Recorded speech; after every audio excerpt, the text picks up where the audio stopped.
Welcome to In-Market Insights, Standard Bank Global Markets premier podcast series that delves into Africa's dynamic business environment in an era marked by unprecedented geopolitical tensions on a scale not seen since World War II. Backed by Standard Bank's extensive knowledge of Africa's economies, this series promises to deliver critical market insights on the continent's unparalleled trade and investment opportunities in a deglobalizing world. As the world recalibrates in response to shifting alliances and economic power plays, Africa emerges as both a fertile ground for growth and a complex arena with unique challenges. Each episode brings together influential business executives, renowned experts, and policymakers from across the continent and the world. Join us as we unpack key trends, from renewable energy investments and technological innovation to the impacts of trade partnerships. Standard Bank Global Markets In-Market Insights, your window into the realities of doing business in Africa. On November 5, the world's largest economy had what some analysts have described as its most consequential elections, which gave the Republican Party sweeping mandates, winning the race for the White House, the Senate, and as I speak to you, within touching distance of control of the House of Representatives. President-elect Donald Trump promised voters tax cuts, deregulation, and tariffs on all goods entering the United States. In this episode, we answer what it means for Africa and suggest what Africa needs to do about it. I'm Godfrey Mutizwa. A warm welcome to my pioneer guest, Angus Robertson. He is head local markets, Africa Trading Desk at Standard Bank Global Markets. And Milton Nkosi, Senior Research Fellow at Africa-Asia Dialogues. Gentlemen, welcome. Hello, good to be here. Milton, let me start with you. Let me understand what has happened here. I mean, if you look at the amount of power that has been placed in the hands of Donald Trump, and then you add the fact that the majority of the Supreme Court justices are people that he appointed, would I be wrong and extreme in suggesting that Donald is what may amount to monarchical power? Yeah, that's a very interesting way of putting it, because he has, in effect, received an incredible mandate, as he himself has described it in his acceptance speech or victory speech at Mar-a-Lago a few days ago.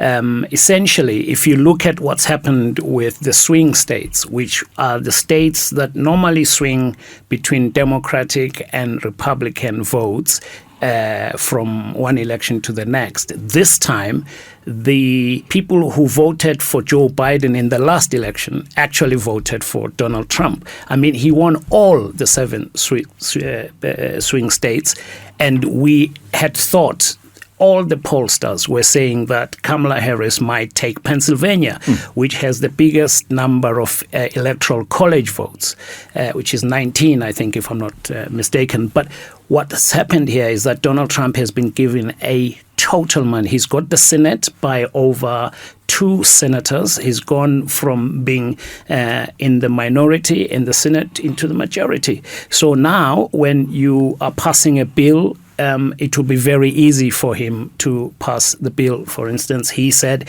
he wants to control immigration. He wants to send people who are not legally in America back to their countries. He says he's going to have the largest immigration realignment. He's going to kick out a lot of people from America. So a man who has this sort of mandate can only blame himself if he doesn't execute his policies and translate them into actual deliverables. Yeah, the American system was built on the separation of powers.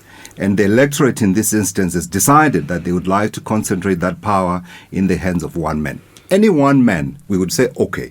But this is Donald Trump, whose positions we all know in some instances are quite extreme. Are we looking potentially here at the remaking of the United States as we know it? Yeah, indeed, because the people who voted for Donald Trump were not voting for a stranger. They know the man. What he stands for. Apart from what he stands for, he's a convicted felon. Okay, this is the man who has not said nice thing about women. The women are in the majority, okay, but they voted for him nevertheless.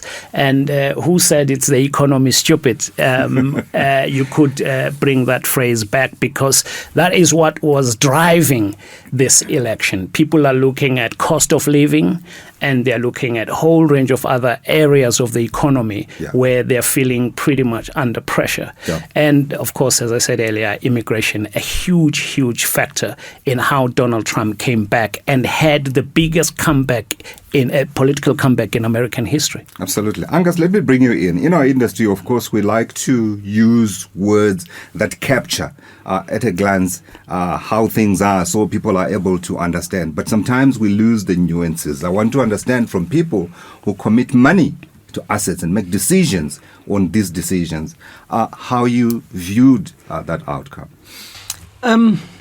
Yeah, I mean, certainly it's a revolution in one sense. It will change America in one sense. And I think the reactions that we've seen in the market bore that out. We had pretty significant swings in things on the election when the results came out.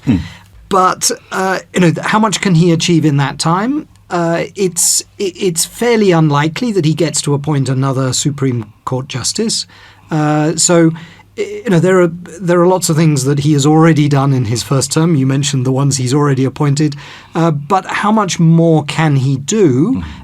Even with the control of Congress, he doesn't have a 2/3 majority of Congress. He doesn't even have 60 senators. So passing his legislation, tariffs have obviously received a huge amount of attention because he has drawn such attention to them.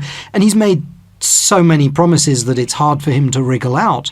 But the president doesn't have the power to introduce across-the-board tariffs. He can introduce them on an individual country like China, but not on all imports without a 60 majority in the Senate. So the nuances are important here because those tariffs on every other country are hugely significant from a point of view of inflation, the strength of the dollar, how other countries are going to react, and so on. So we are yet to see. We assume he will win the House, or the Republicans will win the House.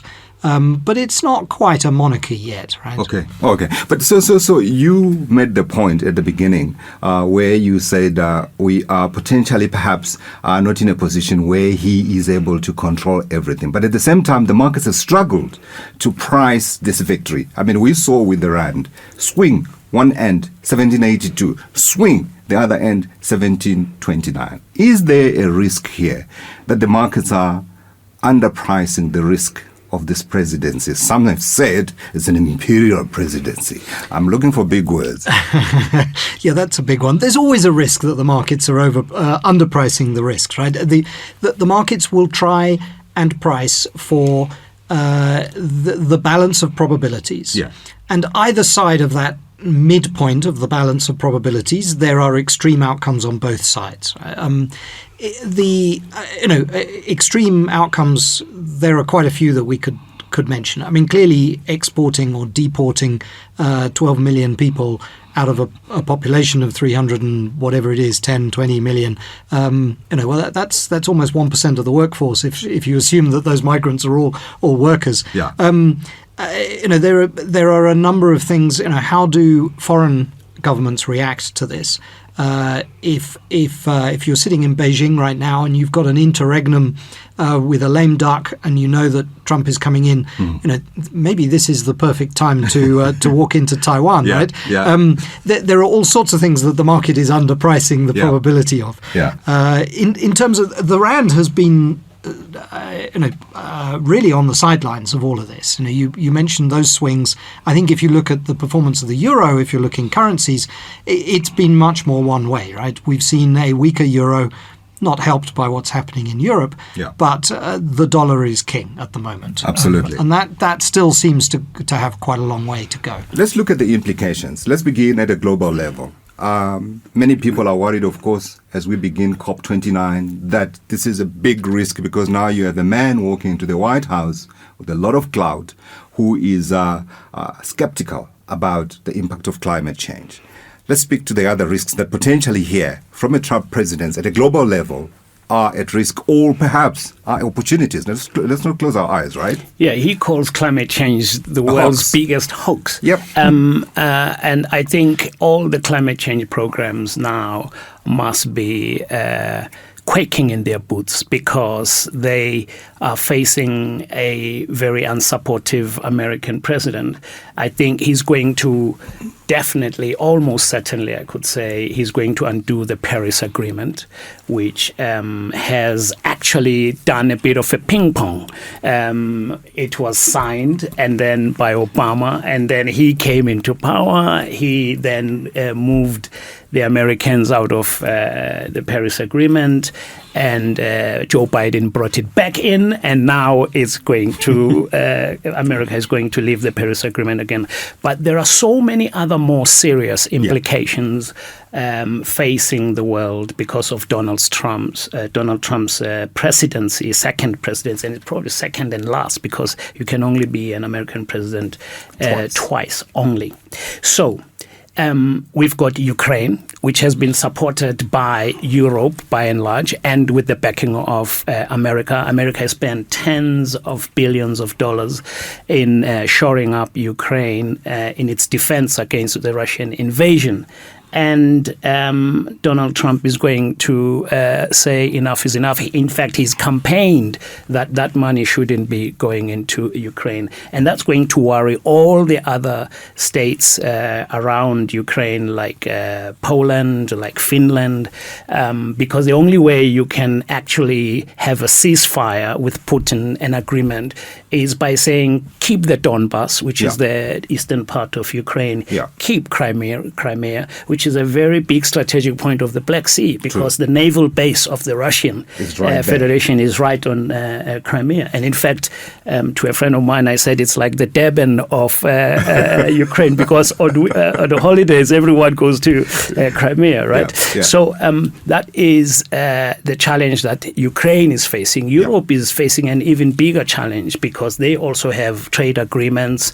I won't even mention Britain, which left the EU and it's now on its own. Oh my goodness, you don't want to know what's going on under a Labour government, so many implications there. And of course, the obvious one in the Middle East, and the biggest one is China. Trump does not think of us when he wakes up. He's thinking of Xi Jinping, who he admires because Xi Jinping is a very strong man. Trump likes strong men. And he has similar power. Yes, but he also worries about keeping jobs and manufacturing in the United States. So he's campaigned on raising tariffs from China up to 60%. And he wants everybody else, including little us at the bottom of the continent here, at 10%. And that is going to hit us hard if he's adding up tariffs for us at 10% and many other countries. Sure. So the implications of a Trumpian 21st century are pretty wild because he is so unpredictable. I don't think Donald Trump knows what he's going to do next himself. Yeah. A couple of points I would have to jump in there. One, the Americans have played up the support that they've given to Ukraine until now. Over $100 billion. But the numbers they're quoting are the purchase price of obsolete munitions that they are decommissioning for their army anyway, and they are fobbing off on the Ukrainians. The European Union has given cash, which, I mean, you might argue it's becoming obsolete one day, but it's still a lot more valuable today than munitions that have passed their sell-by date. But I can't disagree in terms of the significance of the change that we've seen, and to some extent, this is not just Trump, right? The retreat of America into a less international power predates Donald Trump. We saw President Obama not wanting to get involved in the Middle East and in Syria. We've clearly seen it under the Biden administration, and obviously Trump has been the pinnacle of that isolationist, or at least that America First doctrine. You mentioned the appeasement in terms of Ukraine. And I think not just, obviously one's had enough of echoes of the 1930s or people making those links. But, last time we had a global superpower stepping back from its role as a global policeman. We had 2 world wars, a global depression, protectionism, and pretty much the biggest disaster that humankind has experienced at the beginning of the last century. I think the parallels are frighteningly strong. Sure. With America is the only power that is able to prevent the Israelis overstepping their mandate, or who cares about Sudan these days? What's happening there? When the global power relinquishes its responsibility to maintain the high seas, as with the previous global power. Britain was forced out of that role because it ran out of cash. The US isn't there yet; it's doing it voluntarily. I think that, from a big picture perspective, is the real concern. Absolutely. Trump is, to some extent, is a symptom of that rather than a cause. Yeah, and it's going to affect all of us, isn't it? It's most definitely going to affect the whole world. And I mean, China is key. How that relationship between is the US a declining superpower? There's no doubt that China likes to position itself or think of itself as the ascending superpower. So that rivalry and that relationship between the two will affect everyone, and especially Africa. Yeah, and we use 2 words: deglobalization, right? That's one, and the other one is geopolitical tensions. And in it, you put Africa. So I want to come back and ask the question: what it means for us. So for Africa, there are huge implications. We have this non-tariff agreement known as AGOA, the African Growth and Opportunities Act, which began in the year 2000 and it's up for renewal in 2025. There are fears in Pretoria, in Abuja, in Nairobi, and other capitals of this continent that it might not be renewed. And there are many congressmen who are very supportive of Trump who've actually called for it not to be renewed. But when you look deep down beyond the soundbite, beyond the noise, you'll see that it is highly unlikely that it will be cut off. It's going to be renewed, but it will come with a huge price tag. For instance, South Africa, if you look at South Africa on its own, they are going to say, we are renewing AGOA, so behave yourself. Now remember, if we say, well, go ahead, do it, well, 6,000 jobs in Pretoria and Roslyn alone, they go like that because we're exporting all the X3 BMWs into the American market out of Pretoria. Those people are feeding even more families. So if they say AGOA goes, we cannot afford to let it go. 100%. Okay, but it's not the only game in town.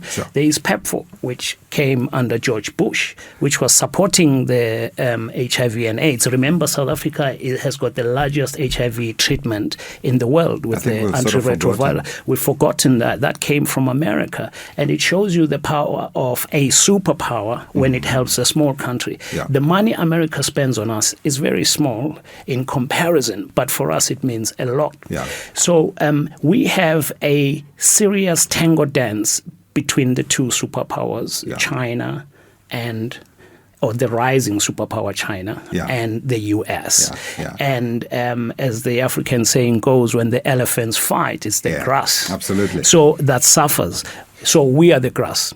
And we might think China likes us through BRICS and all the other multilateral stockpiles that we belong to with them. But actually, China's interest is to fight America. So America, even if they tell you they like you, they're not liking you. They're sending a message to China. You must start to reposition yourself as the continent, as a country, about your own interests and not follow the interest of Vladimir Putin in Russia or Xi Jinping in China. You must start. Remember, India is now the most populous country in the world. It's no longer China. So you have Narendra Modi up there pulling up his strings quite quietly.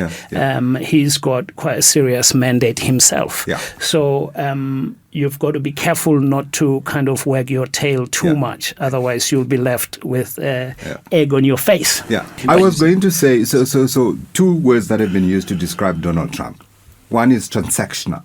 Totally. He does deals, right? Yep. He himself has said, he's written a book, right? The Art of the Art Deal. of the Deal, right?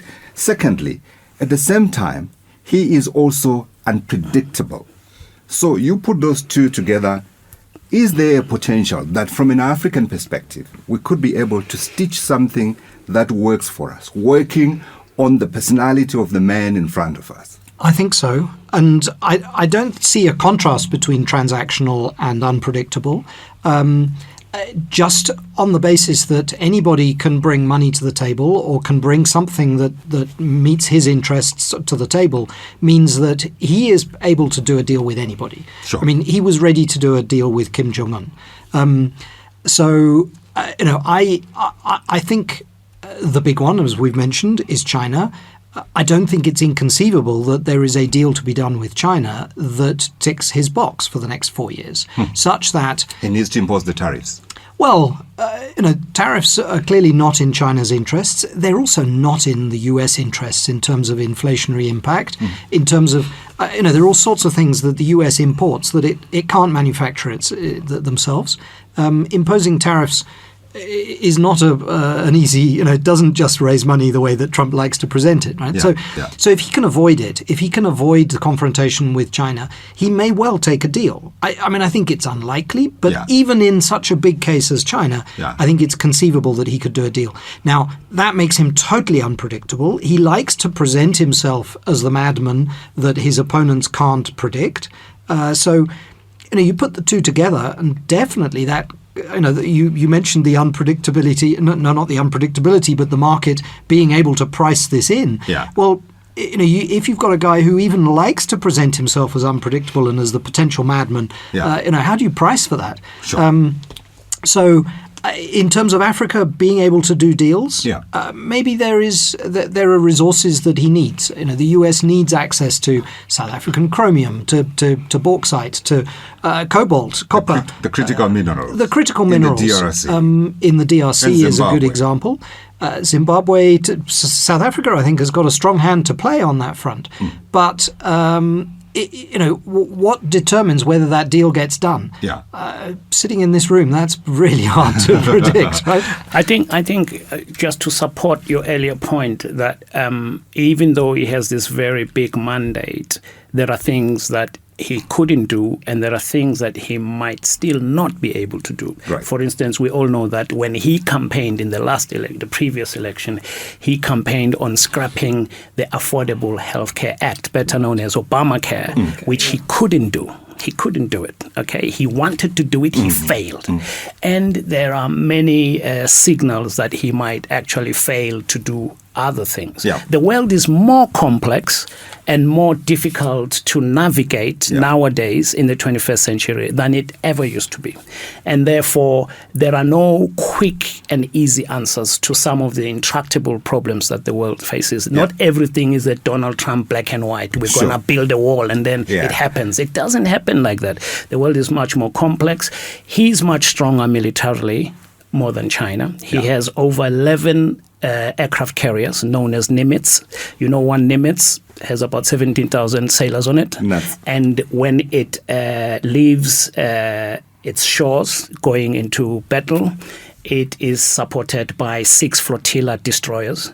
So that is pretty strong. It's serious fire. And it carries 100 aircraft on it. There's no joke there. You're going to be flattened, okay? China has only 2. And one of them is a former Soviet Union rebuilt. Okay, so you can tell China is going to be strong on trade, but it's not strong on other things. I want to talk about AGOA, and I want to ask the question actually, just how much at risk AGOA is with the composition that we referred to at the beginning of the program come January next year when it must be renewed, and which countries are at risk. We've spoken about South Africa, but AGOA is much more than South Africa. Yeah, you see, Nigerian President Tinubu was one of the first people to congratulate Trump. You can guess why. And Emerson Mnangagwa, the crocodile, was very quick. Hey, congratulations, Mr. President. But even Cyril Ramaphosa, Mr. GNU, has already congratulated Trump. So everybody plays a tactical move because they know that they're going to need this man. And Trump himself is coming here next year for the G20 because South Africa is going to host and chair the G20 summit. Do you think it's coming? He will definitely come. Oh, well, who knows? But he does respect G20 than he respects other multilateral like the UN and so on. It gives him a stage. AGOA, I think it's worth mentioning that AGOA is a fairly fickle framework, though. So it was designed originally with textiles in mind and then broadened to cover other commodities and oil and so on. A president can exclude countries at short notice and at will. I think on a sort of annual basis, we've seen countries be excluded or added to the list, and different commodities, different trade items can be added or removed at the will of the American government. So, I think looking at it as an all or nothing for all of Africa is an oversimplification. I don't know how many countries are excluded from it already in Africa. They tend to be ones on the sanctions list. Uganda was excluded because of LGBT issues. One would assume that gets reversed under a Trump president. He's not known to wear rainbow-coloured clothes. So there are things like that, but what's to say that South Africa could be excluded just for its Israel policy? So those sort of, but it may not be next year. The overarching agreement may be renewed, even though Trump's not a huge fan of multilateral overarching agreements. Let's face it. Sure. But just because that gets renewed doesn't mean that South Africa can breathe a sigh of relief for the next. I think 16 years they're talking of extending it. That's by no means certain. Right? I want consensus. Yeah. Are we going to be able to get AGOA in its current form or not? Well, it depends what its current form means. I want an answer. The point I was going to make is that when I was comparing the superpowers and so on, is that there is we come from a Cold War era where the superpowers actually, there was no single bullet fired apparently during the Cold War, but actually there were many bullets fired on the ground on the African continent. I spent a lot of time in Angola covering the war between UNITA and the governing party. With Jonas Savimbi and so on. And that was part of the Cold War.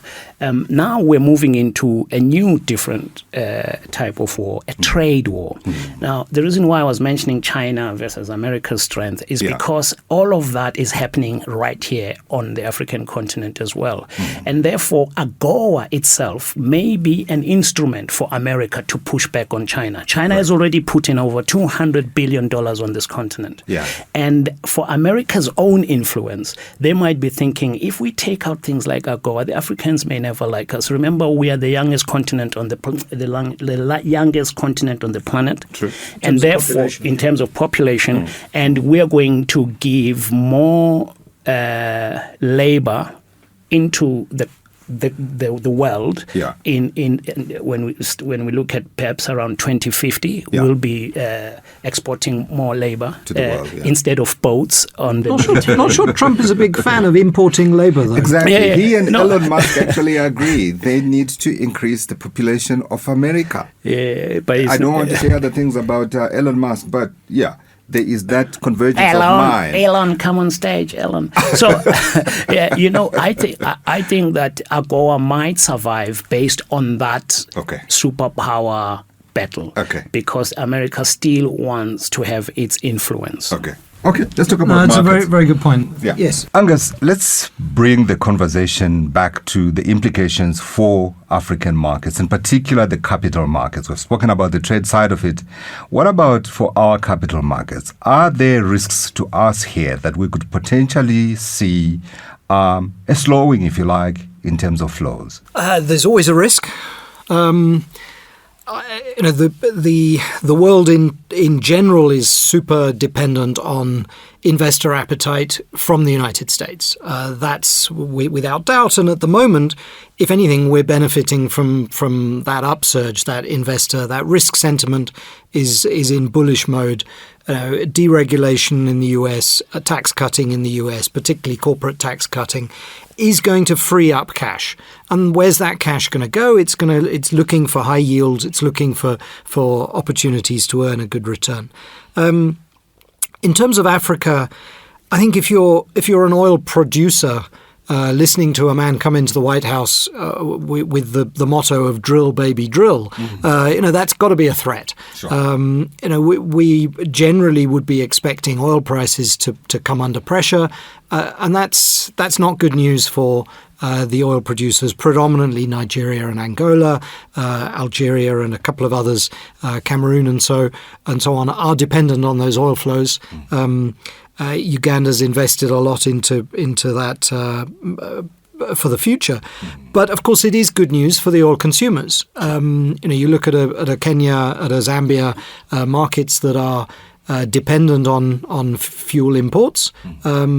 If that risk upswing in the United States drives a push into those markets, into high yielding sectors across the continent, particularly fuel importing ones in an environment where oil prices are low, we could see that driving quite a strong rally. Yeah. I think that the one other point, and clearly this isn't all just dependent on oil, but the other aspect with oil that we've got to watch for is what happens between Israel and Iran.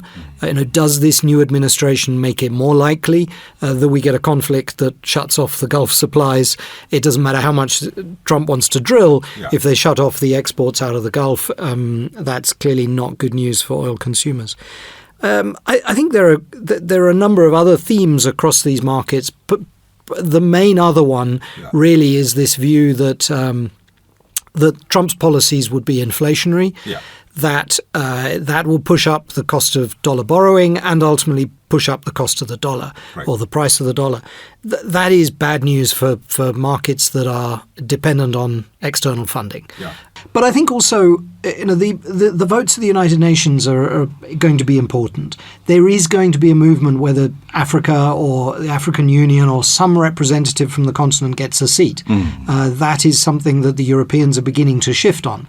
I think it's seen as a way of diluting some of that veto power, and maybe not veto power because the vetoers are not going to allow that. But diluting the Security Council, I think we will see moves in those directions, and that will start to change the way that the superpowers need to buy influence as well as just securing the trade corridors. Yeah. A lot of the analysts that I speak to, when we ask about the outlook for the rand in particular in other emerging markets, the conversation has been that we are likely to see further gains as a result of the cutting cycle in the US that we saw, but also because we're beginning to see growth prospects improve for emerging markets, including for South Africa. So I wanted to ask the question, given the fact that here in South Africa, foreigners now own less of our bonds than they did in the past, and some people say that our market has been underpriced for a very long time for very known reasons.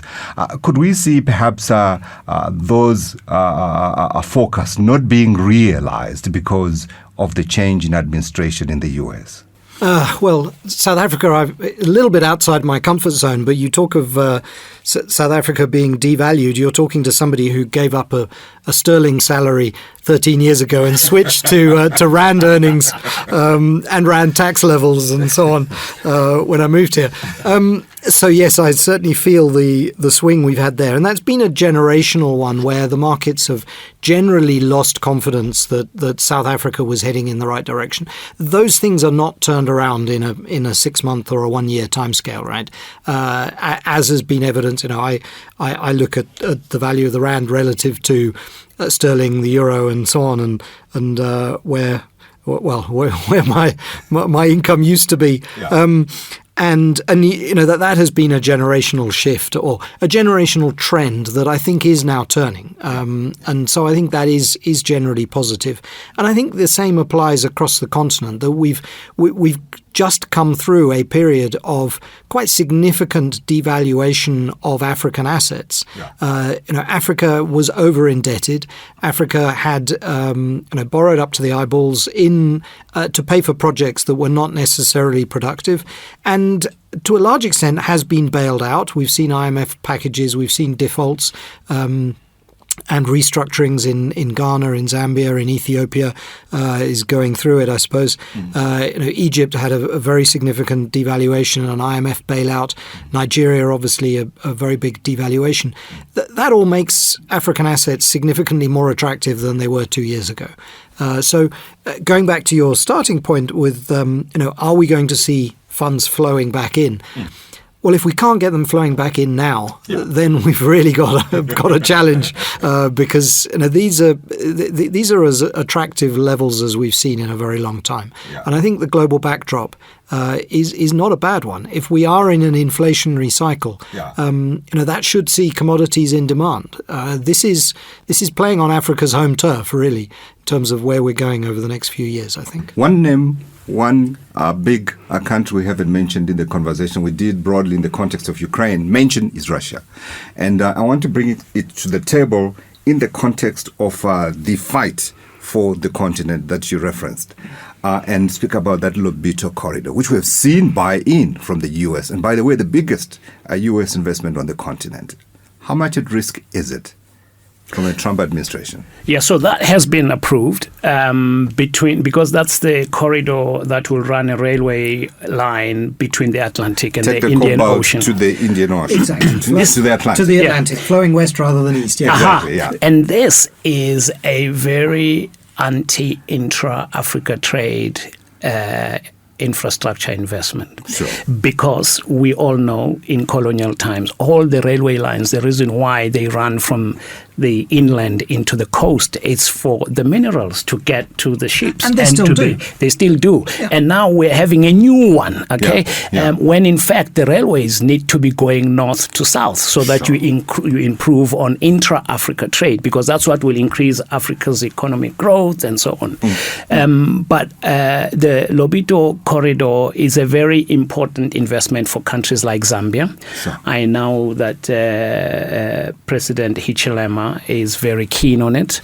In fact, he had planned, as I know that I heard, that he was going to meet Joe Biden in Angola. Right. When Joe Biden cancelled the Angola trip because of Hurricane Milton. Yeah. Excuse me. Milton always closes trouble. So you're excused. Yeah. So it's a very important investment by America. They've already approved about $2 million for the environmental and social impact assessment study. So they're taking it quite seriously. So, and that seems like is going to go ahead, because there are things that Trump cannot change as an individual, right, because there are many other forces that are at play. Yeah. So if you look at the Russia competition, it's happening up in the west part of the continent, Mali, Burkina Faso. All that area with the ISIS, you don't want a new caliphate to rise from West Africa because America decided to look the other way. Absolutely. All right? So you need to manage those forces there, and you need to make sure that those states are stable and they don't export terrorism from that part of the African continent. And the risk that is overlooked by a Trump administration is much higher than it was under previous administrations, I think. You asked about capital markets. I think ultimately, from an African perspective, it is about where is attractive as an investment. Yes, we see. We've talked about commodities a fair bit. I think it's worth pointing out that, and you sort of touched on it in terms of the value that's added by, I suppose it is the issue of the railways only going to the coast. The services industries and the knowledge-based economy is what is going to transform Africa in terms of living standards ultimately. Sure. And that means investment into Kenya, into Nigeria, into those the Silicon Savannah, I think they term it. those industries, that is something that I think is going to be the story of the next generation in terms of investments coming into this continent. On the Musk theme, is there a potential for crypto to come and bail out Africa in terms of the next industry, the next upswing? A few years ago, I believe Nigeria was either the second or third largest trading country for Bitcoin. Yeah. I think it was second after the United States, and then third was China. And I suppose in China, people were, you go to jail if you're spotted trading Bitcoin, whereas in Nigeria, clearly it was used in Nigeria as a way to get around currency controls, which was why it was there. But my point really is that Africa has a young population. That it's a population that gets it in terms of where the new industries are going to be built. Yeah. And that's a little bit what I was alluding to in terms of what we've seen in Kenya and what we're seeing in Nigeria. The new I was going to say startups, in terms of financial institutions coming out of Nigeria in particular, but in Kenya, with M-Pesa, these are revolutions that are born in Africa, and that maybe we do need to see a younger generation here, actually drive them onto a global stage. That again, a lot of these things are generational rather than going to solve things during our working lives, but there are definitely some positives there that one can look at, which potentially are going to be driven by this Trump administration. It's going to be much more of a crypto administration than we've seen under Biden, that's for sure. Yeah, I was just going to say that if you talking comparisons, the market cap of NVIDIA is 8 times the South African GDP. In terms of capital markets, ultimately, investors are pretty short term, and they're looking for stability. They're looking for predictability. Yeah. They're looking for markets that are not exposed to the whims of the oil price. And Angola, exposed to the strength of the dollar, the cost of dollar funding, and so on, but entirely dependent on the oil price for their export competitiveness and so on. Those are the ones where I think we're going to see. So net, when we look at this whole thing, I want us to be able to sort of consolidate our thoughts here now as we come towards the end. Are we likely to see a regression in terms of the relationship between the United States and the continent? I'm starting with you. Regression, I suppose, ultimately we're talking from a framework where the United States' relationship with the rest of the world is going to regress. So yes, I think the United States will become more transactional, more insular. America first is the doctrine, if there is one, of this president.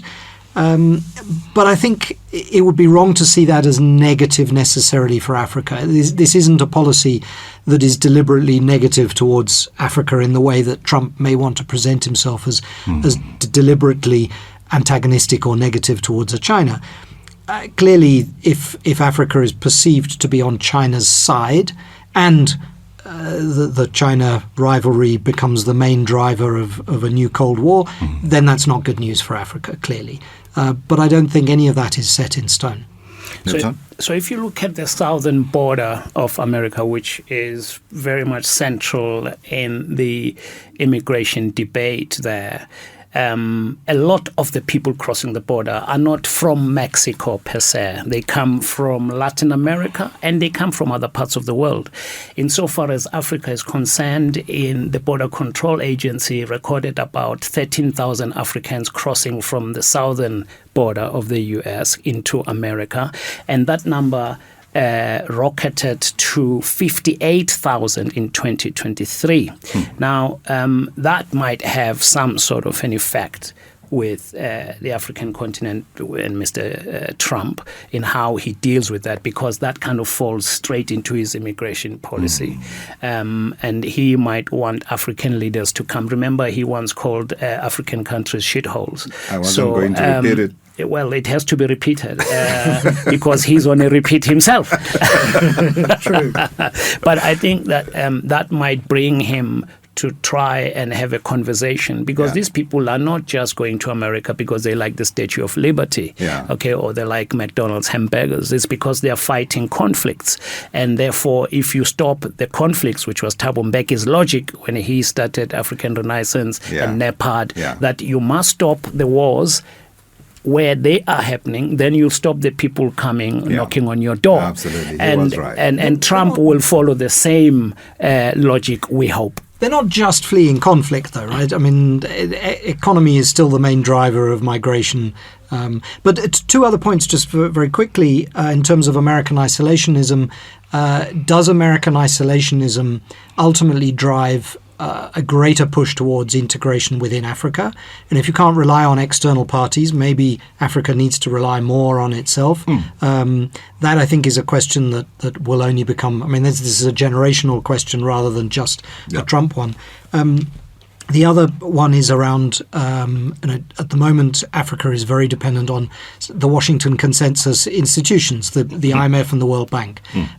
If the United States pulls back, if this administration reduces the funding or changes the criteria there, that is a threat in the near term rather than a generational one. Absolutely, and perhaps the subject of another discussion. Gentlemen, I have to thank you very much indeed for participating in our very first podcast on Standard Bank Global Markets. So that was Milton Nkosi. He's Senior Research Fellow at Africa-Asia Dialogues, joined in studio by Angus Robertson of Standard Bank. He is Head of Local Markets, Africa Trading Desk at Standard Bank Global Markets. And until next time, thank you for listening.